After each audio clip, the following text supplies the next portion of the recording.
So you guys, knowing that there is a quiz on this stuff coming up, are there any questions from stuff we've done so far?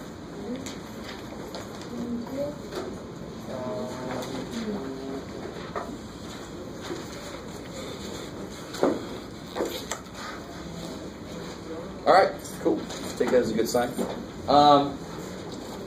So just to make sure everybody's on the same page, we have gotten up through 5-4. So we've done adding, subtracting decimals, dividing decimals, multiplying decimals, and all this stuff with decimals. We're going to finish out chapter 5 today, maybe get a little bit of a step into 6. And I think I'll actually do it through the medium of the book.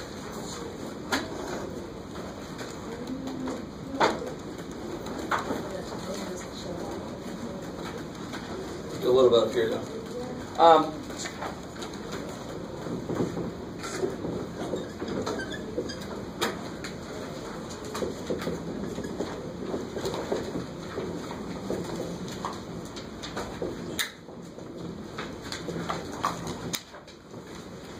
So I really quickly said something about this last time, but if I give you a fraction, how do you change it into a decimal, like 3/4? It's a nice one to start with because most of us probably know what 3/4 should come out to be. 75%. Yeah, 75%, 0.75. How do you officially do that? Change that into a decimal? 4 divided by 3. Yeah, so exactly the way you read it, 3 divided by 4, so you go ahead and divide 4 into 3. And right there, that tells you that it's definitely going to come out less than 1. Right? 4 can't go into 3, it's going to be a remainder stuff. So and then when you do this, of course, now we know how to do this from the earlier sections. What do I have to do there to make this work? Put 0. Yeah, put zeros. Cool. And now you just go to town. 4 goes into 30. 7, and you got the decimal right there. So 7 times 4, 20, and there's your 0.75 like you expect. So it works even if it's going to come out disgusting. And last time we talked a little bit about the fraction 1/9. And how when you divide it, you get 0.1 forever. So what do you think 2/9 would be? If 1/9 is 0.1 forever, 2/9 is 0.2 forever, it's crazy. Right? Just double it. So one more example. You guys try this one real quick.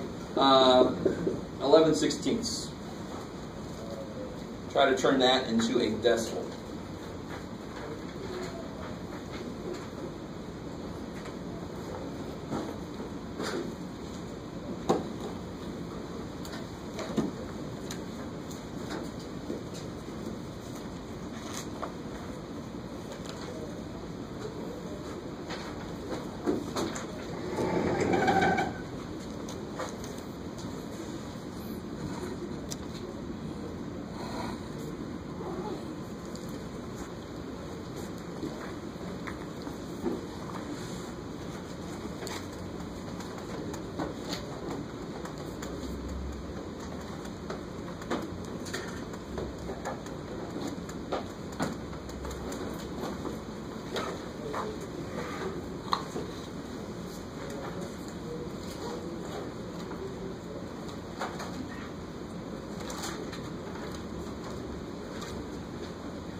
Alright, so you too bad. Bless you. And I didn't ask you to round it anywhere, so hopefully it stops. Right? So when you set this up, what do I put on the outside? 16. Yeah, that's a big mistake right there. Oftentimes people turn it the other way around because your brain says 16 can't go into 11, so it better be the other way. They say no brain. Stop messing with me. And of course, to do this, you have to add on some zeros, maybe some more. So 16 goes into 110. 6 times. 6 times. So that becomes 96. 96. Cool. 110 minus 96. 14. 14. Bring down to 0. And real quick, let me point this out. Can you give me an example of a number here that would tell me that I had made a mistake so far? It's larger than the original. Yeah, anything bigger than 16. If I get an 18 there, then more 16s could have gone in. I still get every now and again somebody, like put a 5 there and they get something here like 28, and it doesn't say anything to them. That should tell you that you can do more 16s. Right? So here 16 goes into 140. 8 times. 8 times. 8 times 16. 128. 128. 12. 12, bring down another 0. And then 16 goes into 120. 7 times. 7. 112. 112. 8. 8. And then finally, 16 goes into 80. 5 times. High stuff. And then 0 through 80. So that, thank God. Right? If I don't tell you, well, I got to be careful. I'll try to remember to tell you to round it to a place if it's not going to stop. If I don't tell you to round it to a place, that probably means it stops somewhere. What sucks is if you make a little mistake in the division and it just doesn't stop, and you just stop yourself somewhere. Well, in general, I don't want to make this, and that would basically be busy work then, really, right? You get to a point where, like, all right, I know how to divide, Jeff, leave me alone. But I'm trying to tell you, if it will go forever, I'm going to ask you to round it somewhere to the nearest. If I ask you to round this to the nearest hundreds, what place do you have to go out to? Always one more so you can see what number. What would this be rounded to the nearest hundreds? Yeah, so if I round it to the hundreds, So 0.69. it'd be 0.69. All right, sweet. Certain professions, you guys, if you've done anything involving, very often if you're a mechanic or if you're a carpenter or something and you're using certain size screws and things, you know the conversions. You have metric, you have US units. You know a lot more just intuitively from just working your job. Okay, so that's not too bad. If I ask you to change a fraction to a decimal, you actually just do what the hell it says. It says to do 3 divided by 4. Okay, so I'll do 3 divided by 4. So let me ask you this. Let's take a little step back in time. Can you guys do this?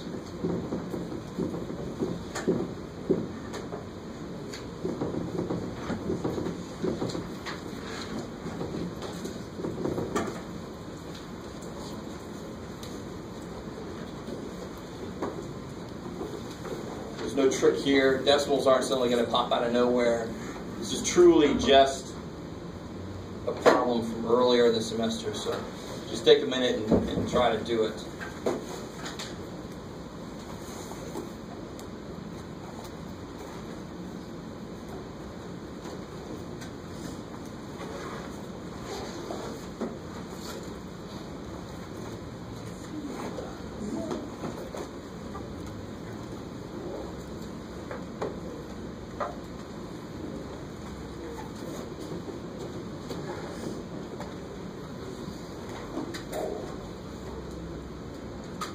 The only real difficulty on this one should be this next to last step. We have to multiply. So what do you have to do first here?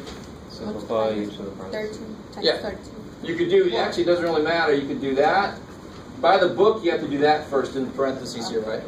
4 minus 7 is Minus 3. negative 3. But we can also do this at the same time. 13 times 13. Yeah, you do that, you should get 169. And now you just have to do that multiplication. Right? So that's order operations, nothing major. To do this, you have to kind of work it out on the side here. You know the answer's going to come out negative. Right. So you get 7, 2, 567. what's that? So 7, 2, 20, 2, 507? Negative. Cool.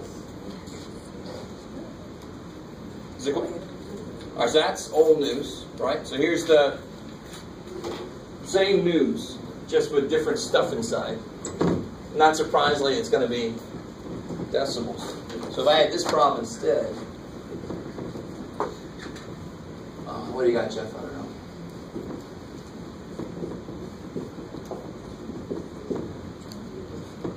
Maybe a little evil here.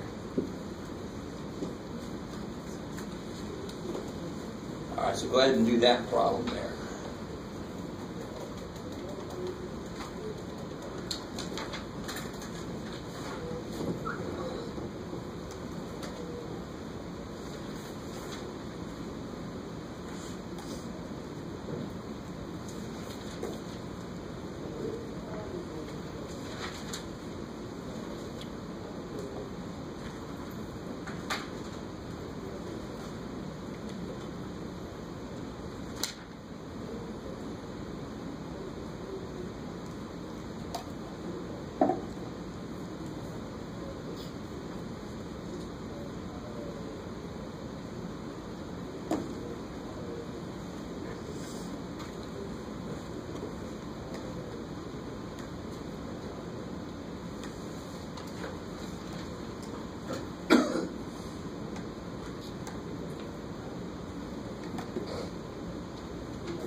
So what do you get for 1.4 squared?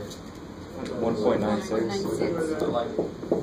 And then 3.8 minus 5.9, if you're doing that by hand, you have to do this, right? Subtract. And then the bigger one's negative. So you get negative 2.1. And now you just multiply those out. So, I mean, the order operations, again, this is a key thing here. The order operations does not change just because what's in it changes. The order operations doesn't care if you put variables in there, if you put decimals, fractions, square roots, weird-ass things. Order operations doesn't care. It's always the same. So now our problem is, when I have a problem like this, I just have to apply the right procedure for what I've got. I've just got to apply the right procedure for decimals there. And the beautiful thing about multiplying decimals is you do it just like as if the decimal wasn't even there. And it's the last step that you're going to worry about the decimals. So here, 1 times this will be the same thing again. Then I got 0 twice this. Let's see if I can do it. Just write clearly. And then you get 1, 2, 1. And then you have to go how many? Yeah, 1, 2, 3. So 1, 2, 3. Beautiful. Negative. Thank you. And you put it there, and then I forgot. So if you know order operations, this is not anything new itself. You just have to do the right stuff with the decimals at the right time. That's all. So a lot of this, I foresee a lot of like side work, and then you put the number back in. And then you do some side work, and you put the number back in the right place. That's really the best way to kind of attack it. Okay, good, good. So what about,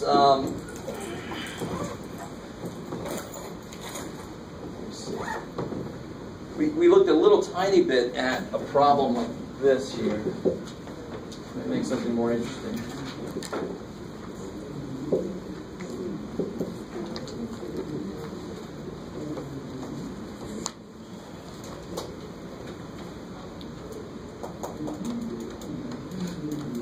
Try to solve that equation.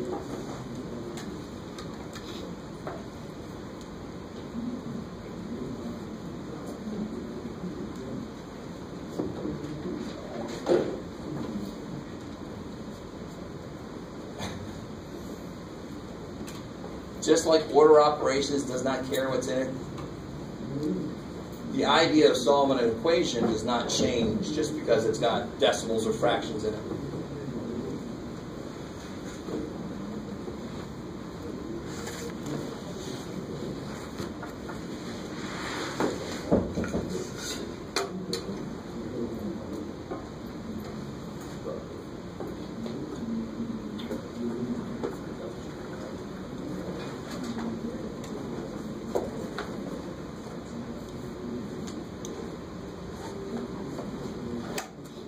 feel like I'm living back in my crappy apartment when I was younger.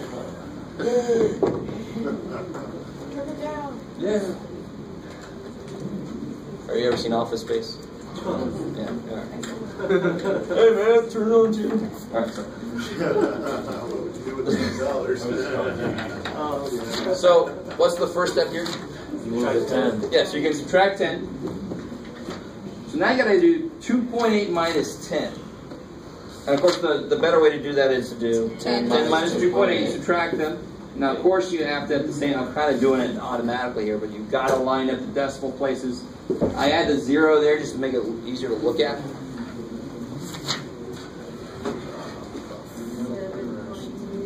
Yeah, and you can do your 9.9 trick. Well, let's just kind of attack this directly. I need to borrow there, I need to borrow there. So you get 7.2. So now, it's, of course, it's going to be negative. So, and one other thing I noticed, that poor little minus just kind of disappears a lot of times. It's with the x. It's got to stay with the x on the next step. So often I'll get this answer on the next step. It's no good just because you forgot that negative. And of course, what's the last step now? It's not really done yet. Yeah, divide by -1 so you can get the x by itself. Cool. So x is 7.2. Now let me show you a slightly different way to do that problem. And it's the same idea as what we did earlier when there were fractions in an equation. Yes, sir? If the x is negative and the result is negative, do you have to still divide by? No, you can just kill the negatives. If you show that step and your next step is this, I'm cool with it. Okay. In fact, if I say negative x equals 5, then x has to be negative 5. If you don't show that divide by -1 step, that's actually really nice, because you shouldn't have to do that. But if you have to, there it is. So you can do it. You just gotta know that if you have two negatives, it becomes positive. Exactly. If I always like to say the more you know, the less you have to do. Right? It's especially true in mathematics. But you should always show me something. So this is like 1 revisited. So I have 10 minus x equals 2.8. Now, in reality, what is this 2.8? Well, can you write it in a different format? 2 and 8/10. Right, so this is really be 2 and 8/10. Now let me freak your minds out a little bit. This is 2 plus 8/10. Right? That's nothing amazing. Which is 20 over 10 plus 8/10. Right, just multiply. This is 2 over 1. So multiply top and bottom by 10, which is 28/10. 28 divided by 10, the decimal would just move back 1. You guys with me? So 2.8 is 28 divided by 10.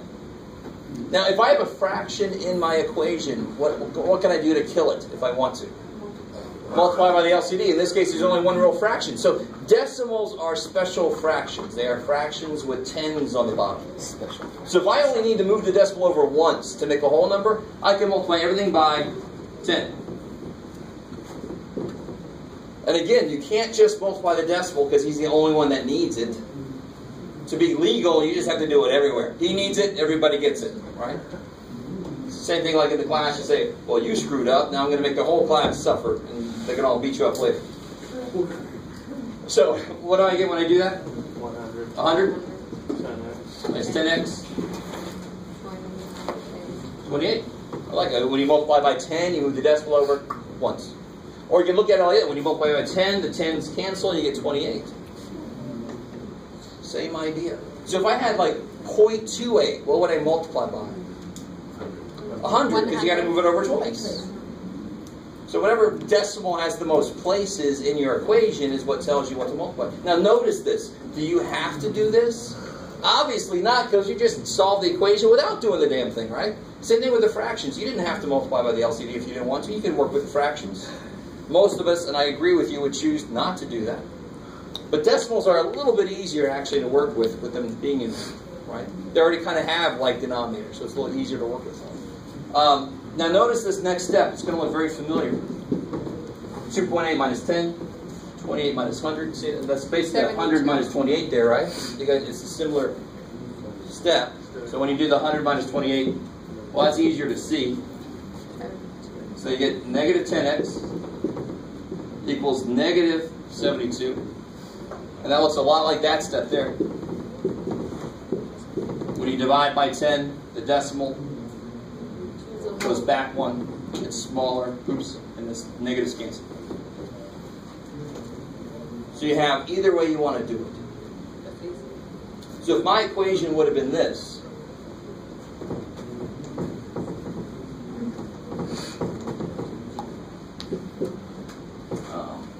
what, Jeff? I don't know.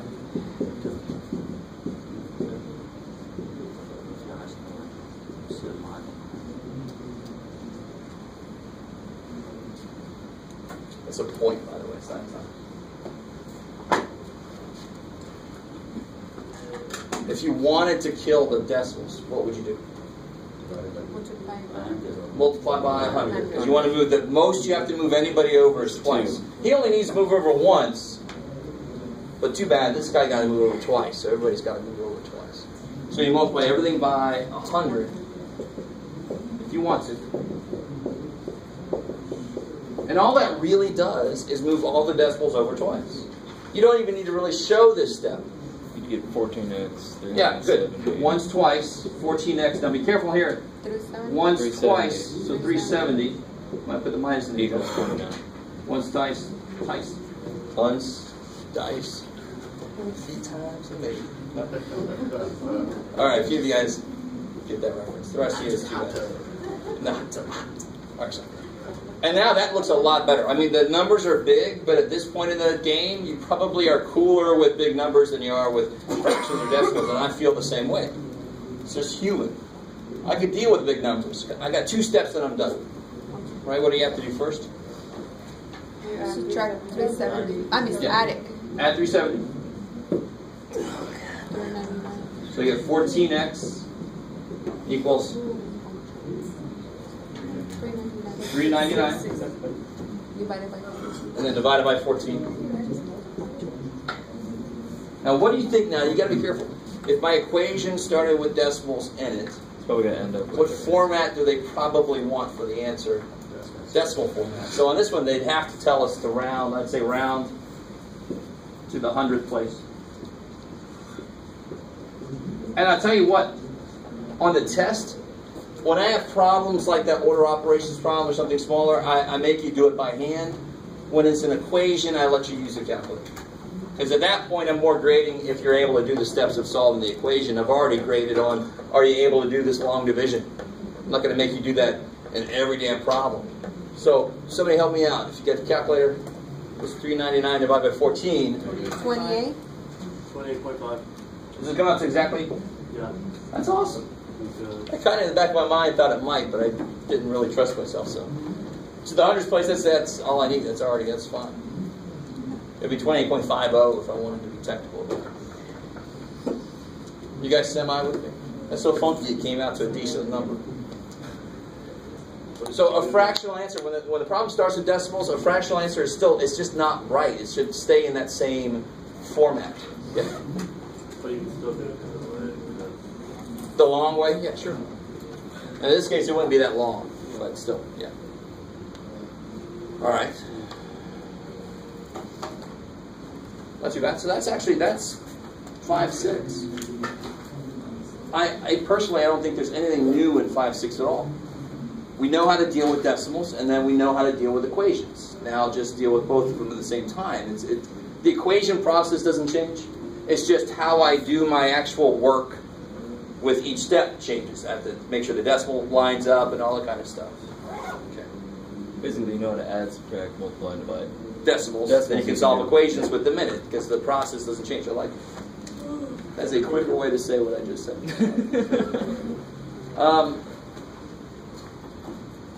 Before I get too far, there is one little thing in that section with the equations, I think it is, that deals with areas of triangles.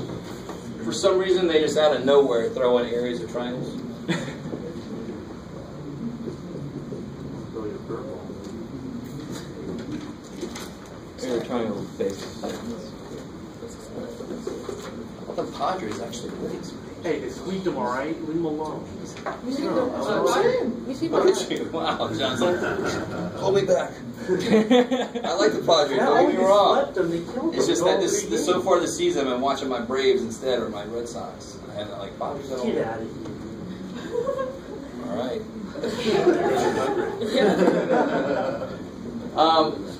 Who knows the formula? I don't think Base times height. A equals one half base times times the height. Yeah, so you got a base, you get the height. And it's one thing to know the formula, but does anybody actually know why the formula is the way it is? I do not know. Because it's a triangle. What's that? Because it's a triangle. I like it. Now this is not a full proof, obviously, but this is a rectangle. And if I call, now normally call this the length and the width. Well, let me just call this the base and the height, like it's a card sitting up. I'm going to start to build a house of cards. Right, so I got my base and my height. The area here would then be base and height. I mean, that's how you rectangles. Any triangle would be half of some associated rectangle.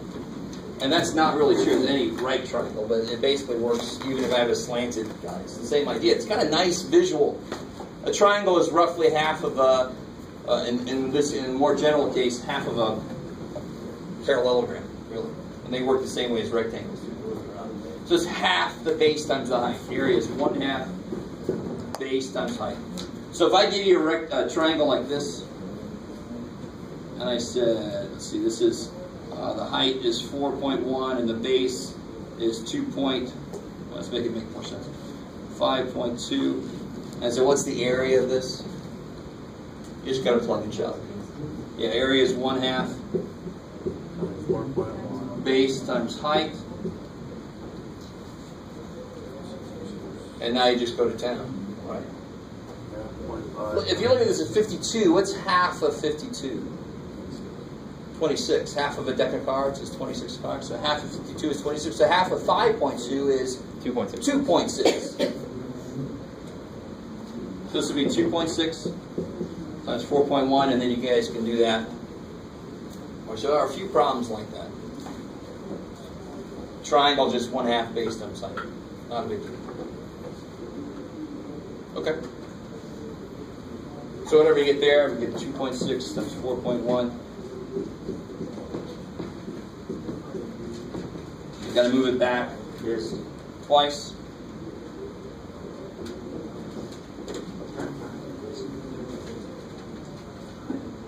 Yes. Will it work if you multiply base and height and then multiply Of course. by half? Yeah. When I have nothing but multiplication, it doesn't matter what order I multiply it. So you could do these two first and then cut that in half. Doesn't matter. Yeah. Okay.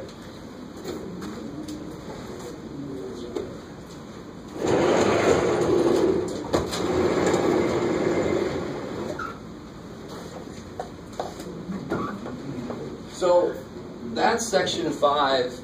Section 5.5 is all about the order operations thing, which is nothing really new. You just have decimals to worry about. 5.6 is all about the equations.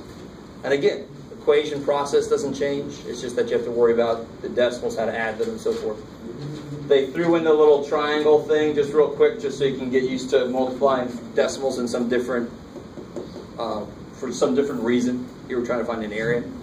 And then I want to do a little bit of 6.1.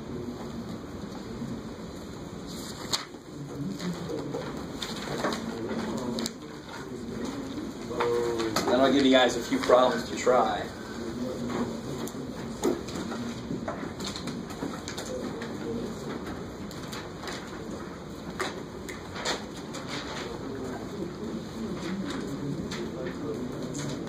And, you know, section 6.1 is pretty straightforward in it. One problem we see in real life is if it costs $15 for 5 cans of something, my creativity is just gone. $15 for 5 cans of something, how much will it be for 1 can? 3. Yeah, so if you write a ratio, $15, so this is what a ratio is. $15 to 5 cans. and then I can just reduce it. And so this idea of unit price, does that sound familiar at all? Now, of course, nowadays, I remember back in the old days, you go into the grocery store and they just have a price. That's it.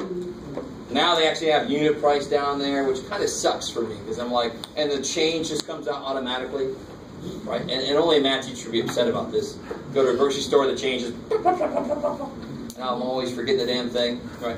Because that's the one place people got practice with freaking numbers, was calculating unit price to see what was a better buy, or else you just waste your money. Getting the right change back, or else you get fired. I mean, it was kind of good motivation to actually learn mathematics, and now you get freaking amounts of tips on the bottom of your receipts. Or the tips. Again, yeah. Only a math teacher would be upset about it. So this will be, if you reduce this, it becomes 3 to 1, so $3 for 1 can. So it's kind of like taking fractions and making them have truly a different kind of physical meaning. Yes, am I with you? Yes. Oh, you're good. Another place would be something like if I drove 428 miles and I used what, Jeff? 22.7 gallons of gas, right? How many miles per gallon does my car get on that trip? Shit ton. What's that? A lot. Well, how would you calculate it? I mean, what is? We always see this MPG, or we see miles per hour, and this hides the fact that it's actually miles per hour. This is actually miles per gallon. That P just kind of loses the idea that it's an actual ratio. So how do you calculate how many miles per gallon I got? Yeah, divide. Set up the ratio, 428 miles to 22.7 gallons. And again, I won't make you do the long division here. Specific problems where you have to do the long division, but not everywhere in the world. So what do you get when you divide that? 17. Let's see if I came up. 17.97. 17.97? 18.85. Oh, really? What? Dissension in the ranks. 18.8. Let's see. Oh, this is 22, right? 428 Sorry, divided by... 18.85. That's why I'm here and you're up there. Cool. Right? I don't know if you guys... For some reason I just recently got a new car and it actually tells me this. You know, but you know me being the geek I am. When I go on a big road trip and I'm thinking about the sign says next gas station 28 miles and I'm looking at my thing, I'm like, all right, am I gonna make it? So I'm calculating and I'm like, oh, that's good. Right on fumes. It's not that bad. Okay. Now this is leading up to this idea, like on a map. I mean, this is your classic ratio and proportion problems, a map. Because on a map, you very often see the scale of the map. Right? So you're looking at a map, and it tells you that 1 inch is the same thing as 12 miles. So if two things are an inch apart on the map, then it's 12 miles. And when you zoom in on Google Maps, and you can see the little scale change, it's kind of nifty if you ever pay attention to that. So if 1 inch is 12 miles, and I have got 2 towns are 7.1 inches apart on the map.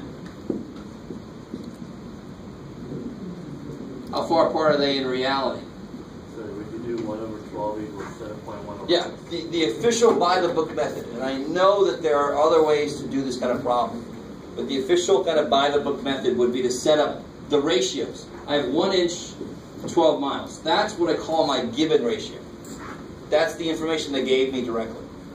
They told me 1 inch is the same as 12 miles. So 1 inch for every 12 miles.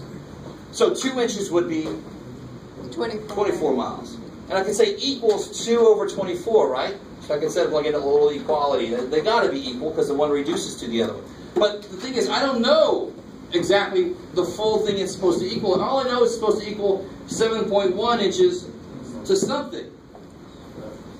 Exactly. Cool. This is kind of the next level of ratios. It's one thing to set up a ratio, but then you can use it to calculate something further.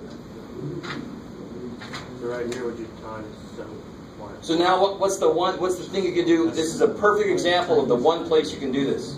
Multiply cross. Cross multiplication, right?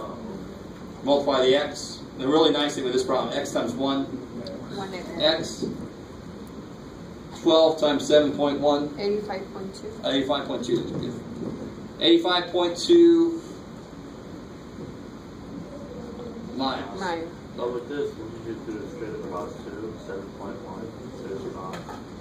I mean straight across. Like 1. This is not It's 112 times 7.1 over x. No, I know, but like when it's 1, so you can obviously say 7.1 times 1 is 7.1. So Oh, and then multiply this by 7.1 also. Yeah, that's what it meant earlier with. There are other ways to do this than by the textbook method. Almost every problem we look at, there are other ways to do it. I try to show you the most general way, and there are certainly shortcuts for every single one. That's not too bad, right? yeah.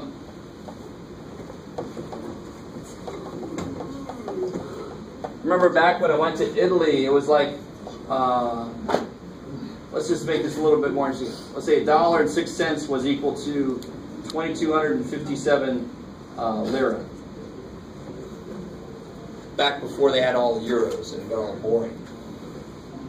I was in Sweden. I tried to pay with the wrong kind of kroners. There's Danish kroners and there's Swedish kroners, and the guy just that's coming. I'm sorry. So if this is true, now this is what I call, again, just like here, it's my given ratio. I can set that ratio up either way I want to, either inches to miles or miles to inches, whatever makes more sense. And I could ask you a question now, incomplete ratio, something that's missing something. I can say, well, if I have 48,156 lira, how many dollars is that? 1 over 6. So I've got, what can I set up here? 1.06 over Yeah, $1.06 is 2257 lira. I forgot if it's E or an A. It's been long. And that equals, That's over. good, I don't know how many dollars over 48,156 lira. I think it's an A. You guys kind of with me here? You can set up that ratio. That's a definite ratio you can set up here. $1.06 for 2257 lira equals, I don't know, for 48,156 lira. So now, how do you solve this one? This one's actually got a little bit of a shortcut to it. Because what's the only thing that's not letting x be by itself? Why is x not by itself? Because there's stuff on the bottom. How do you get rid of this stuff? Multiply. So you could cross multiply, but it's kind of like you're bringing that up here for no real reason. I'm not saying it's wrong. You can still do it. Every single time you see this, you can still cross multiply. But look, notice, the x is almost by itself. Just get rid of him. So multiply both sides by 48,156. So somebody help me out.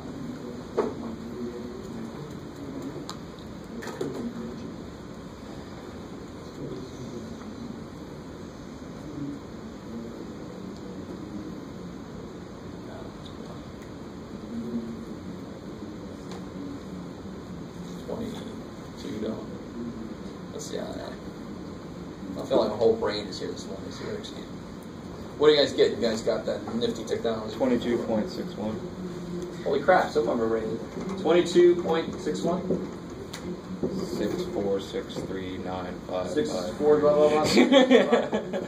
64 if I have an exchange counter. They round down. Well, it's 22.616, so it would be 62. All right. Cool. So, I mean, you guys get the idea. I mean, this idea is actually really nice. It holds throughout. There are other ways to do this kind of problem, but this is probably one of the more direct ways to do this kind of problem. Just set up the proportion, cross multiply. Sometimes you don't have to cross multiply. It would still work if you did.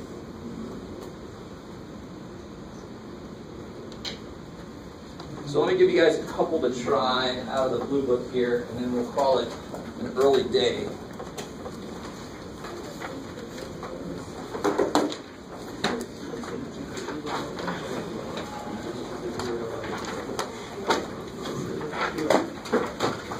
So back on page 97.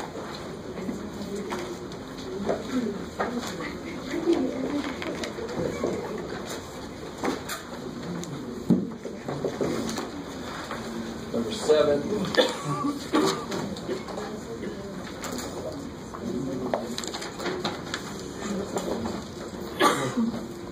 And let's see, number 16.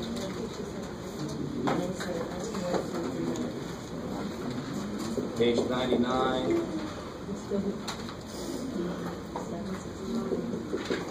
Number 6.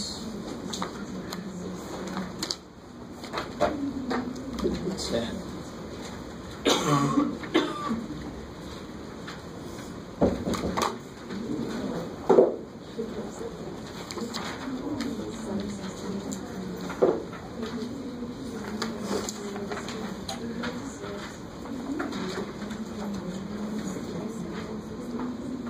Page 102.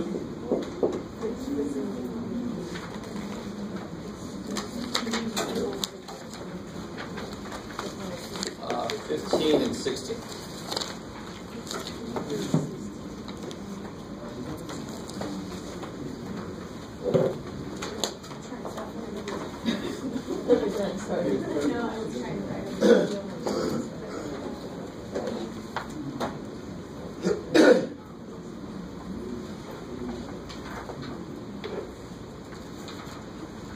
Everybody has a blue book or is sitting near somebody with one? Okay.